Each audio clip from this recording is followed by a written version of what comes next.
O que o caminhoneiro Charles viveu é o que eu chamo de livramento. Ele teve mesmo muita sorte. A gente acabou de ver de perto o relato dele sobre o momento da tragédia. Pois é, Edu, e uma semana depois, o número de mortos na queda da ponte subiu para 10. 7 pessoas ainda estão desaparecidas. Nossa equipe acompanhou de perto o trabalho de buscas. Esse desabamento acende um alerta. Como é que estão as pontes federais, por onde circulam milhões de motoristas e passageiros em todo o país?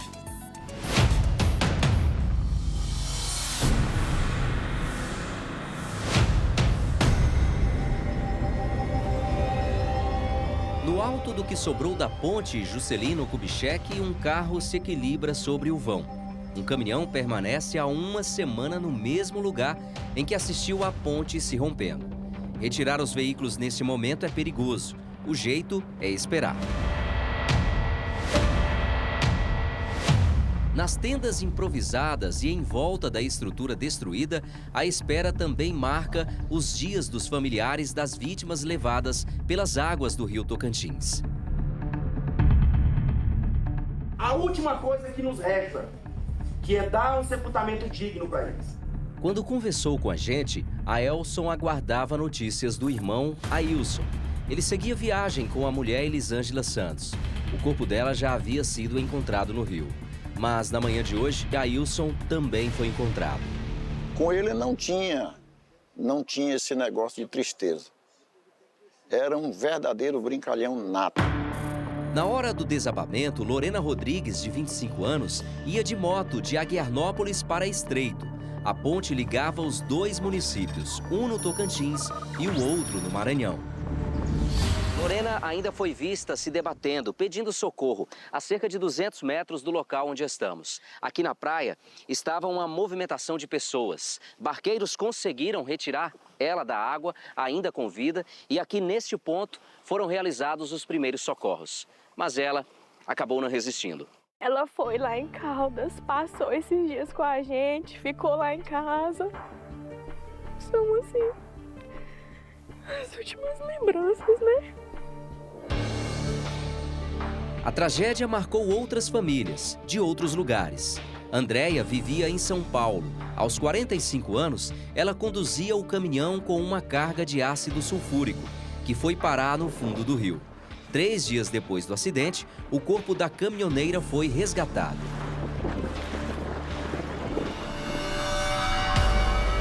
Na última quinta-feira, a 10 quilômetros do local da queda, foi encontrado o corpo de Rosamarina da Silva Carvalho. A moradora de Aguiarnópolis, de 48 anos, atravessava a ponte na garupa de um mototaxista. Ele, Marson Gley Ferreira, ainda está desaparecido. Olhando o que restou da estrutura da ponte, é possível ter noção da dificuldade enfrentada pelas equipes de mergulhadores. Grande parte dos vergalhões e da estrutura de concreto acabou caindo sobre os veículos e as vítimas. As equipes técnicas ainda avaliam a quantidade de escombros que segue submersa no rio Tocantins. Restos da estrutura de concreto e ferro estão a mais de 40 metros de profundidade. O nosso grande desafio está sendo a quantidade de vergalhões, né, e de pontas vivas, né, ou seja, de apêndices submersos que podem sim capacitar, possibilitam, maximizam a possibilidade de enrosco do mergulhador embaixo d'água. A Marinha pediu reforço à Petrobras, que enviou equipamentos, entre eles um sonar para gerar imagens de alta resolução do fundo do rio e uma câmara hiperbárica para descompressão do mergulhador, após o trabalho em águas profundas.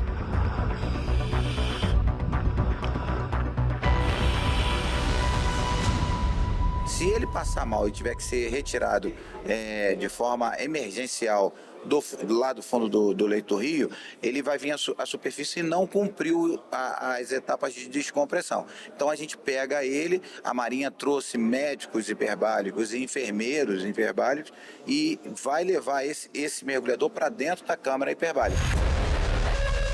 A operação fica mais arriscada porque a estrutura da ponte continua se movimentando, com risco de novos desabamentos. Por isso, as buscas foram interrompidas temporariamente e retomadas após a instalação de sensores. Também gera medo na população abastecida pelo Rio Tocantins as cargas de ácido sulfúrico e agrotóxico, mergulhadas na água. Mas a Agência Nacional de Águas e Saneamento Básico, que faz monitoramento diário, descartou o risco de contaminação.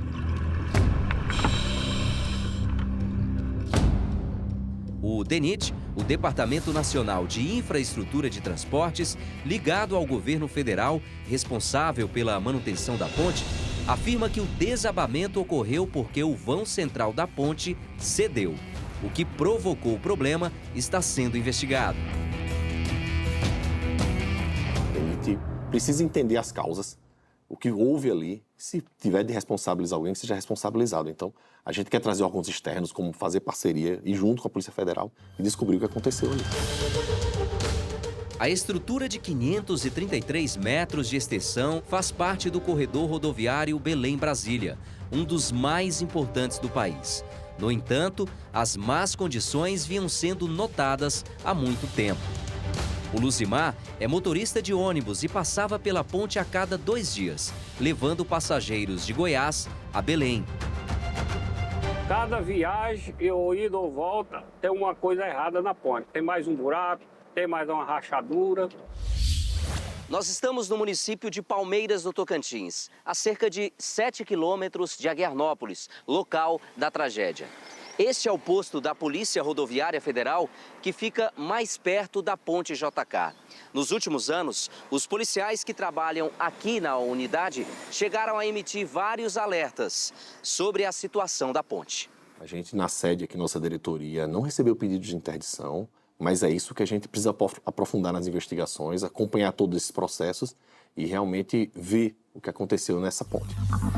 A JK passou pela primeira reforma em 1998, quase meio século após a inauguração.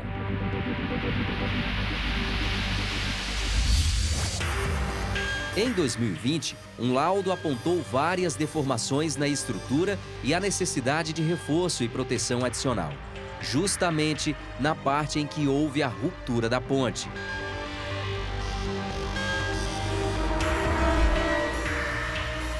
De 2021 a 2023, o governo federal gastou 3,5 milhões para reparos na estrutura viária do Tocantins, incluindo a ponte JK. Segundo o DENIT, a empresa contratada, Matera Engenharia, que mantém 30 contratos ativos com o governo federal, atualmente está suspensa por irregularidades no contrato de manutenção da BR-226. Nós tentamos falar com a Matera Engenharia, mas não tivemos retorno. Uma licitação no valor de 13 milhões de reais para reformas na ponte, realizada neste ano, não teve vencedor.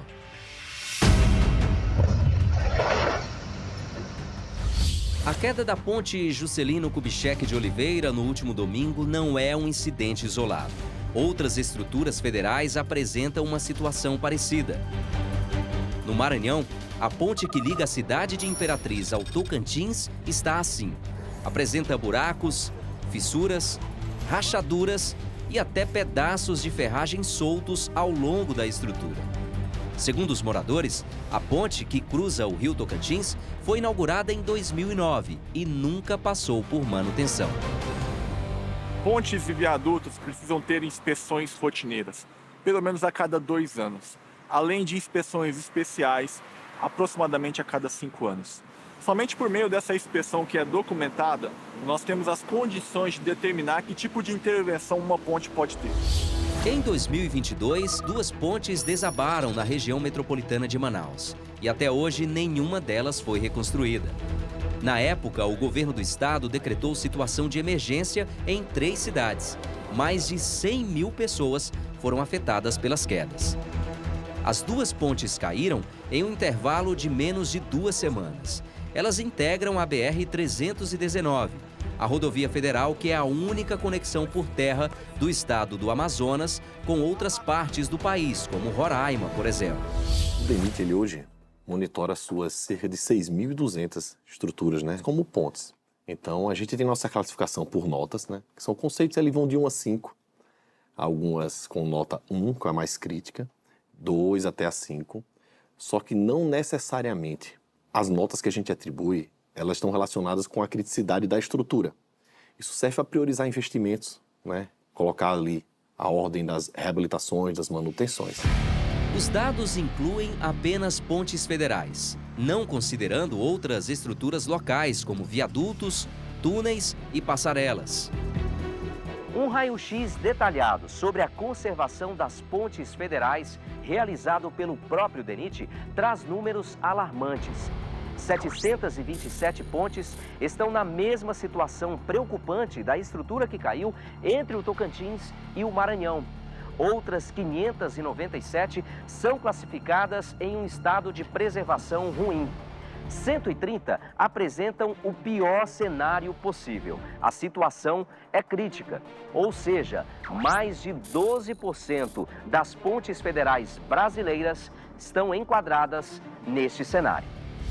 De acordo com o DENIT, existem quase 6.200 pontes em rodovias federais no país. Entre elas, 5.200 foram vistoriadas nos últimos 2 anos.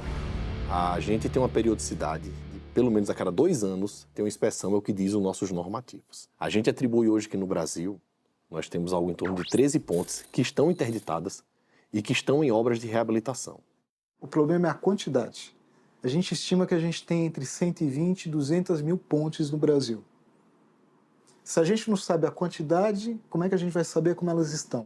Números da Confederação Nacional do Transporte mostram que, desde 2019, 19 pontes caíram em rodovias federais, contando com a ponte do Rio Tocantins. Apenas em 2024, já foram 9 desabamentos. É preciso lembrar que o país é uma dimensão continental. Nós temos milhares e milhares de pontes sob gestão federal, pontes sob gestão estadual, pontes sob gestão municipal e viadutos também, além de concessões rodoviárias, que são empresas privadas que, por meio de leilão, fazem a gestão desses ativos. No Tocantins, a investigação continua. Em 2025, a gente trabalha com 3 frentes. A primeira é coordenar, através do Ministério dos Transportes, as buscas na região. Restabelecer aquela ponte que lá está. A gente quer ainda em 2025 entregar uma nova ponte.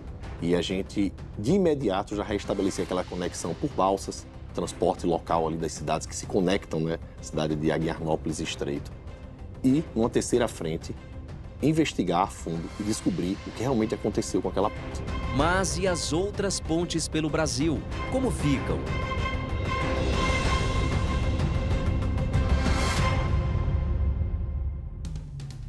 E nós voltamos a falar sobre a queda da ponte Juscelino Kubitschek, entre Tocantins e o Maranhão.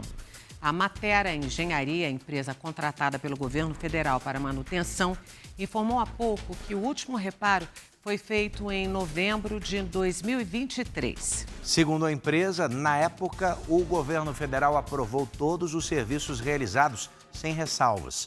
A Matera Engenharia afirma também que não foi responsável por obras mais complexas, como o reforço estrutural para conter danos severos na ponte, e que também não recebeu qualquer punição relacionada ao contrato em questão.